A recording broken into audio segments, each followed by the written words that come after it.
So Hench Pages 38 to 40.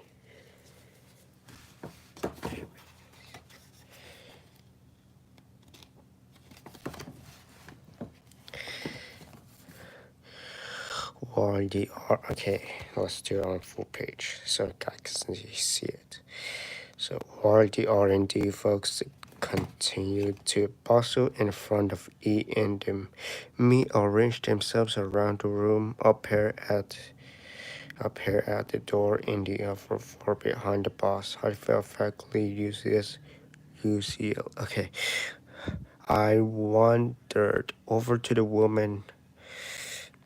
I wandered over the woman with the braid. Okay.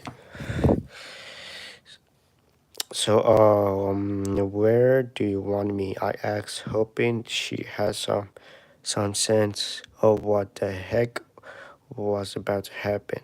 She looked up at me and then down at a call sheet.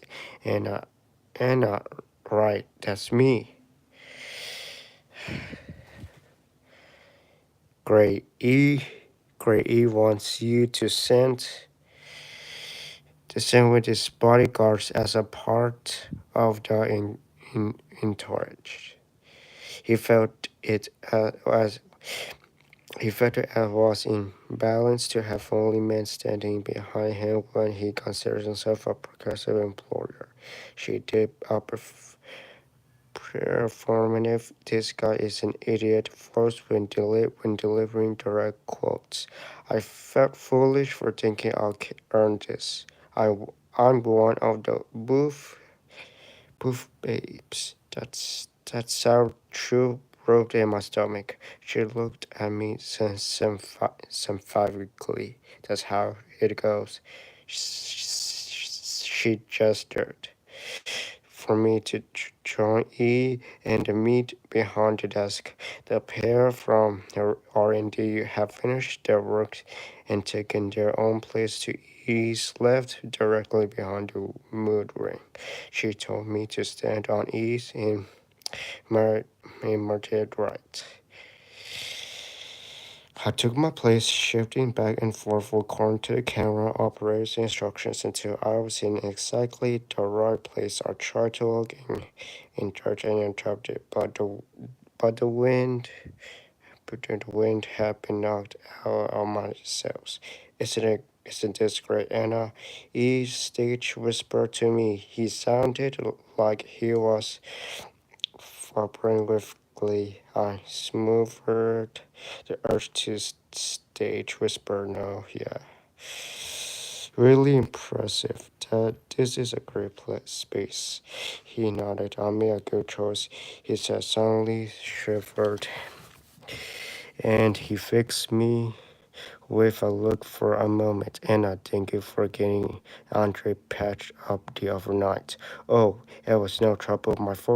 My voice was equal parts syrup and poison. He only heard the sweetness. He smiled and settled back into his chair, facing the camera. I wonder what it must be like to be so mature and so confident at the same time. You handle it well. Really keep your composure. He nodded to himself. Thanks, E. Sorry, just camera's shaking. Hold on a second. Then thanks, E. It means a lot to hear that from you. I tried to tamp down my burstly annoyance and sound as pure and glowing as I could. Between his compliment and the press conference, I was beginning to nurse a feeble hope that maybe, just maybe, the the gratitude he was feeling might blossom into a full-time position. Maybe one day I will be able to visit a dentist again. Dare to dream, I accidentally say out loud. Luckily, at the same time, the punk with the laptops suddenly stood up. Everyone quieted for a moment. We're going to leave in just a couple of minutes. Mr. Eel, I have us taped into the Mount couple of feet, covering today's debate. We're ready to cut into ready to cut in at any time. Splendid. We're ready when you are. And please call me E. Mr. E is my father. The meat behind him were a collective opposite laugh, which set me giggling. I struggled to get my face under control. The bodyguards behind me were all very practiced swords, and even the R&D nerds had managed expressions of stubborn meanness. Mean nerds. What would be a villainous lady do with her face? I tried to smirk to see if I could hold it. Okay, everyone, the woman with the cold sheet said, clapping her hands for a moment of attention. Remember your job is to make your boss more impressive, Loom, but don't mean mug too hard. Try to project some intensely, but take care of cues from E and don't go overboard. You're like evil bridesmaids. You're here to make him look even better. The me behind me grumbled at the comparison, and I fought against another smile. I tried to project a sense of menace. I I include in some revenge fantasies and hope they care to my face. Relief in 10, the camera operator called and then continued to count down on his fingers. He sat a little straighter on his main-shaped throne. He dramatically steeped his fingers and alert lowered one corner of his mouth into crook up the slightest bit. I found myself suddenly gripped by nervousness. With a final thumbs up, we were live. Mr. Mayor, councilors, Chef Dansterk, pardon me for interrupting his medical session on. What was it? Public transit? He paused a moment, mentally counting out a few seconds to allow for the sounds of shock and outrage he imagined had erupted on the other side of the closed circular channel he invaded. Please.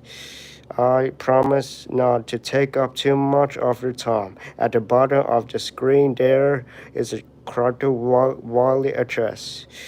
This is a very simple ransom demand, the equivalent of $5 million, delivered within the next 5 minutes. Nothing outrageous, nothing that will bankrupt the civic purse. Just a little nest egg to get my next project out of the ground.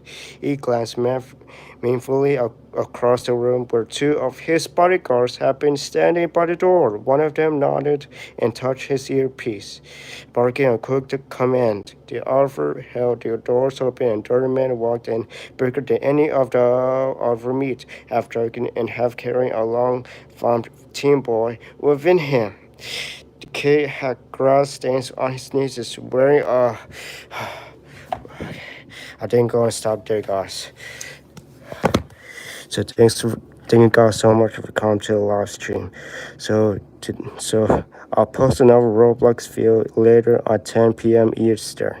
So I'll premiere that. So I hope you guys enjoy, and I'll see you guys later. Goodbye, guys.